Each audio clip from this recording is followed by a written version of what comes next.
Some people believe the Megalodon never died, but simply retreated 36,000 feet down into the Mariana Trench. This persistent internet rumor is fueled by heavily edited television mockumentaries and viral videos. But when you actually analyze those grainy clips of supposedly giant sharks swimming near boats, you're usually just looking at a misidentified basking shark. Surviving in the deep ocean requires highly specific adaptations. The Megalodon was a warm-blooded coastal predator that consumed over 2,000 pounds of meat every single day. The freezing, pitch-black waters of the trench simply don't hold enough prey to sustain an animal that size. Deep-sea creatures use special cellular molecules called piezolites to survive.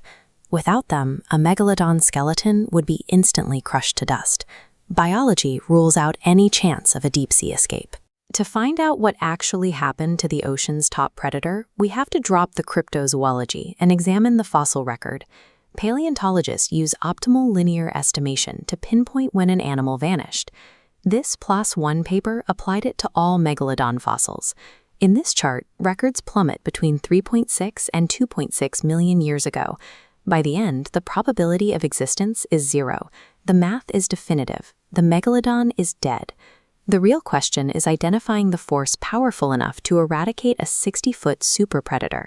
The extinction began during the late Pliocene, a period when drastic global climate cooling triggered a rapid oceanic freeze.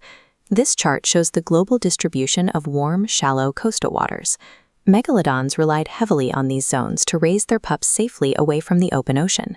As sea levels plummeted and ice caps expanded, these vital nursery habitats practically evaporated. At the same time, the megalodon's primary food source, baleen whales, began adapting to the dropping temperatures.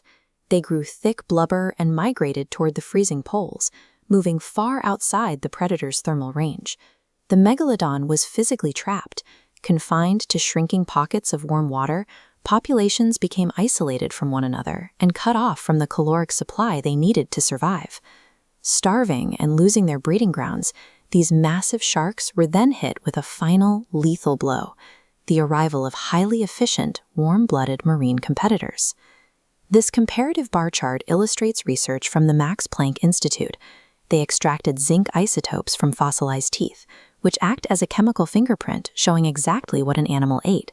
The identical levels you see here mean both sharks occupied the exact same position in the food chain. The great white evolved from an ancient mako lineage, arriving on the scene as a fast, agile rival for the megalodon's dwindling food supply. Add to that the emergence of early orcas during this same epoch. These dolphins introduced coordinated pack hunting tactics into an already strained food web. Climate collapse, vanishing nurseries, and fierce new competition created an unsurvivable bottleneck. The ocean's ultimate superpredator was simply starved out of existence. The removal of an apex predator triggers a trophic cascade, a massive ecological ripple effect. Without the relentless pressure of the hunt, the entire evolutionary trajectory of surviving marine species begins to dramatically shift.